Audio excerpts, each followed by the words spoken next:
आप देख रहे हैं दिशा चैनल। बाकी सब बढ़िया है? एकदम सॉरी। अरे क्या सॉरी? बच के चलो भैया। अंदर सब बढ़िया है? अरे बढ़िया बढ़िया क्या बढ़िया? मेरा लक, लक्स कोजी, अपना लक पहन के चलो बाबा। अजंता खाने को बनाए रंगीन, खूबसूरत और आकर्षक। बेकिंग पाउडर और फूड कलर्स की दुनिया में 60 वर्षों का विश्वास। अजंता। गणेश विसर्जन के मौके पर दिशा चैनल ने देश विदेश के दर्शकों के लिए 14 घंटे का विशेष लाइव प्रसारण कर इतिहास रचा है। इस मौके पर दिखाए गए शुभ समाचार के विशेष बुलेटिन को दर्शकों की अपार सराहना मिली है। दर्शकों की बेहद मांग पर इसे दोबारा टेलीकास्ट किया जा रहा है। पेश है आपका पसंदीदा शुभ समाचार का गणेश स्पेशल बुलेटिन।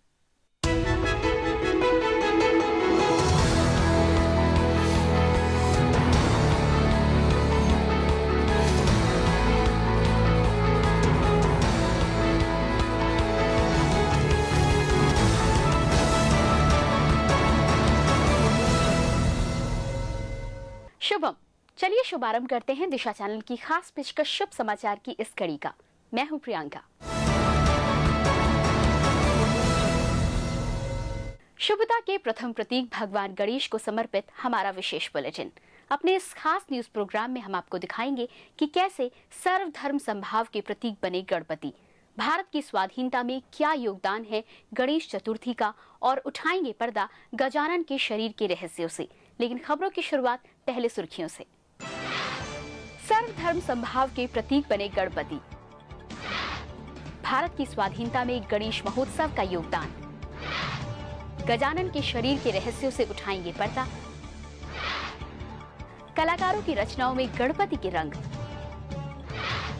महोत्सव में रही इको फ्रेंडली गणपति की धूम, तस्वीरों में देखिए लालबाग के राजा का इतिहास, महंगाई के बावजूद भक्तों ने चढ़ाया दिल खोलकर चढ़ावा, बप्पा के रंग में रंगे बॉलीवुड स्टार्स,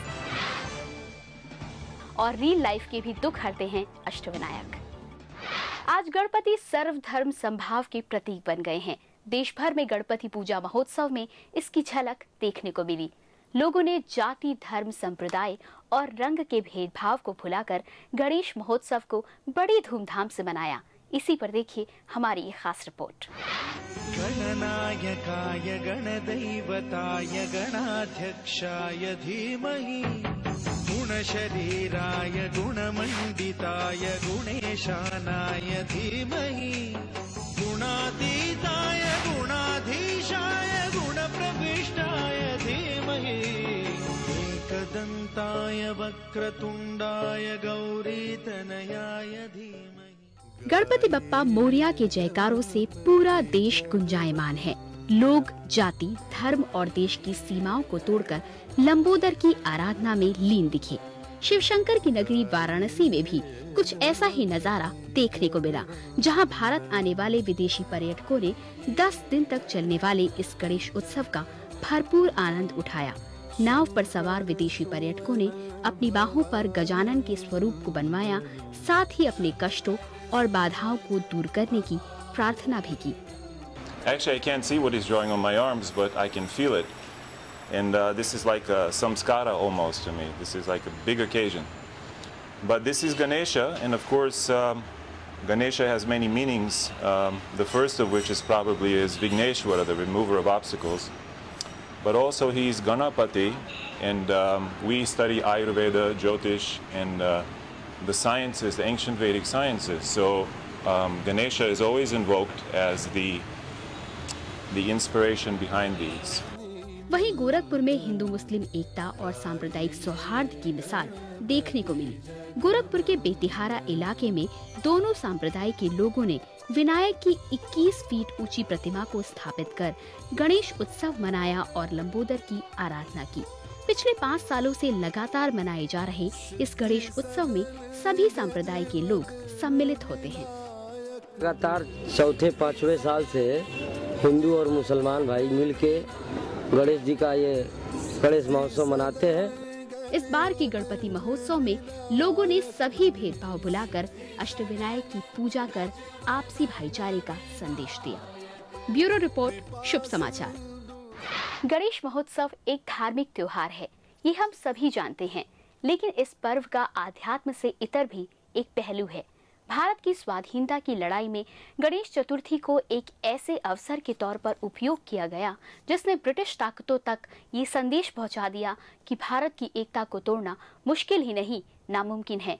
गणेश उत्सव के स्वाधीनता संग्राम से जुड़े इस पहलू को देखिए हमारी खास रिपोर्ट में।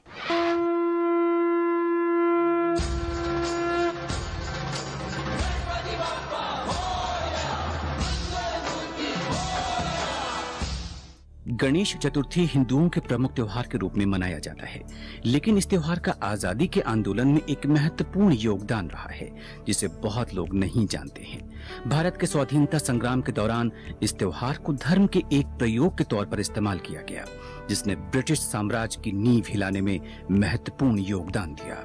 इस धार्मिक आंदोलन की नींव उस समय पड़ी जब अंग्रेजी साम्राज्यवादियों ने भारत में हर तरह के सार्वजनिक आयोजन पर प्रतिबंध लगा दिया था।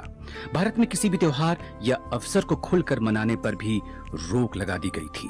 भारत पर कब्जा करने के लिए अंग्रेजों ने डिवाइड एंड रूल की पॉलिसी को अपना लिया था। उस समय प्रमुख स्वतंत्रता सेनानी लोकमान्य बाल गंगाधर तिलक ने गणेश महोत्सव को राजनीतिक रूप में स्वाधीनता के एक अस्त्र की तरह प्रयोग किया, जिसने जाति और धर्म के बंधन को तोड़कर लोगों के अंदर अंग्रेजी हुकूमत के विरोध में एकजुट होने की भावना को जागृत किया।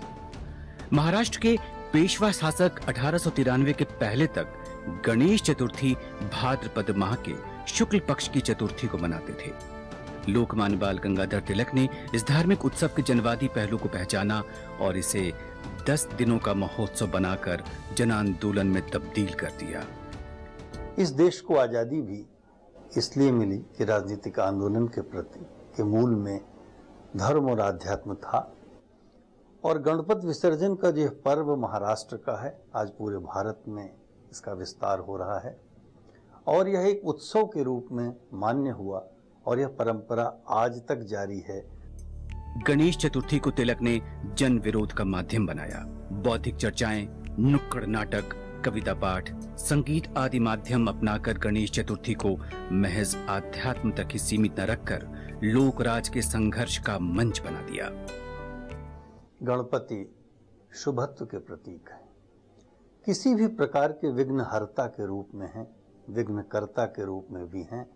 तो उन्होंने अंग्रेजों के लिए विघ्नकर्ता का स्वरूप अपनाया और भारतीयों के लिए, अपने भक्तों के लिए विघ्नहर्ता का स्वरूप अपनाया, और इसे गणपति की कृपा ही मानी जानी चाहिए कि उनकी कृपा से देश बहुत जल्दी आजाद हुआ। आध्यात्म और धार्मिक परंपराएं भारत की मूल शक्ति रही हैं, जिसका उपयोग राष्ट्र पर आई विषम परिस्थितियों में समय समय पर किया गया। स्वतंत्रता की लड़ाई के दौरान गणेश चतुर्थी ऐसी आध्यात्मिक और धार्मिक परंपरा का मिश्रण था, जिसे तिलक ने ब्रिटिश हुकूमत के खिलाफ हथियार के तौर पर इस्तेमाल किया।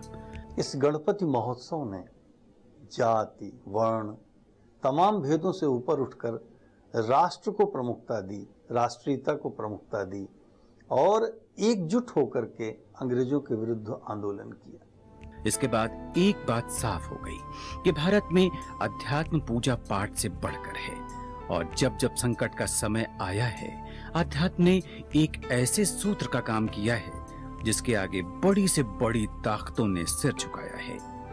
ब्यूरो रिपोर्ट, शुभ समाचार।